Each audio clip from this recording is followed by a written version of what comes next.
ഇന്ന് ഈ ഓഗസ്റ്റ് 6-ാം തീയതി 6 വർഷങ്ങളൊന്ന് പുറകോട്ട് പോയാൽ ഇതുപോലൊരു ദിവസമാണ് പെട്ടിമുടിയിൽ ഉരുൾ പൊട്ടിയൊഴുകി ഒരു വലിയ നാടിനെ ഒന്നടങ്കം എടുത്തുകൊണ്ടുപോയത്. 70 മനുഷ്യരാണ് അന്ന് മണ്ണിനടിയിൽ പെട്ടുപോയത്. ഓർമ്മയുണ്ടാകുമല്ലോ അല്ലേ ആ ദിവസങ്ങൾ? ഹൃദയഭേദകമായിരുന്നു പെട്ടിമുടിയിലെ ലയങ്ങളെ ഉരുൾ വിഴുങ്ങിയ ഭയാനകമായ കാഴ്ച.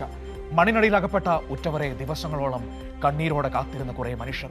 6 വർഷം മുമ്പ് ദുരന്ത കാഴ്ചകൾ നേരിട്ട് കണ്ട ഇടുക്കി റിപ്പോർട്ടർ സിബി ജോസഫ് തയ്യാറാക്കിയ റിപ്പോർട്ടിലേക്ക്. പ്രതികൂലമായ കാലാവസ്ഥയിലും പെട്ടിമുടിയിൽ ഇപ്പോഴും ഈ തെരച്ചിൽ ഊർജിതമാക്കിയിരിക്കുകയാണ്. ഇന്നിപ്പോൾ ഈ തെരച്ചിൽ ഏറ്റവും കൂടുതൽ വ്യാപിച്ചിരിക്കുന്നത് ഈ പെട്ടിമുടി പുഴ ഭാഗത്തേക്കാണ്. ഇപ്പോൾ ഞാൻ നിൽക്കുന്നത് ഈ പുഴ ഭാഗത്താണ്, ഈ വനത്തിനുള്ളിലാണ്.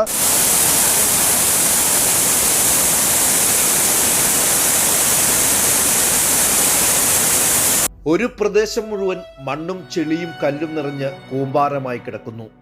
പുതഞ്ഞ മണ്ണിനടിയിൽ 70 ജീവനുകൾ. ശക്തമായ കാറ്റും മഴയും രക്ഷാപ്രവർത്തനത്തെ ദുഷ്കരമാക്കി. കണ്ണീരോടെ ഉറ്റവരെ കാത്തിരിക്കുന്ന ബന്ധുക്കൾ.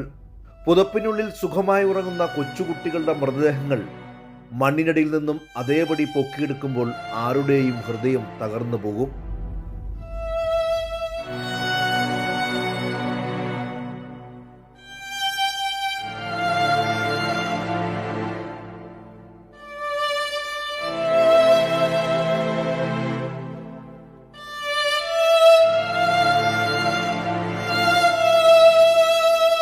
കോവിഡ് കാലത്തെ കർശനമായ നിയന്ത്രണങ്ങൾക്കിടയിലായിരുന്നു വൻ ദുരന്തം. പെട്ടിമുടിയിൽ റിപ്പോർട്ട് ചെയ്യാനെത്തിയ ഞാൻ ഉൾപ്പെടുന്ന മാധ്യമ സംഘം ദുരന്ത റിപ്പോർട്ടിങ്ങിനിടെ 14 ദിവസം ക്വാറന്റൈനിലും പോകേണ്ടി വന്നു. ഒരുമിച്ച് ജീവിച്ച കുറേ മനുഷ്യർ കൂട്ടത്തോടെ അന്ത്യവിശ്രമം കൊള്ളുന്ന പെട്ടിമുടി ഇന്നും പൊള്ളുന്ന നൊമ്പരമാണ്.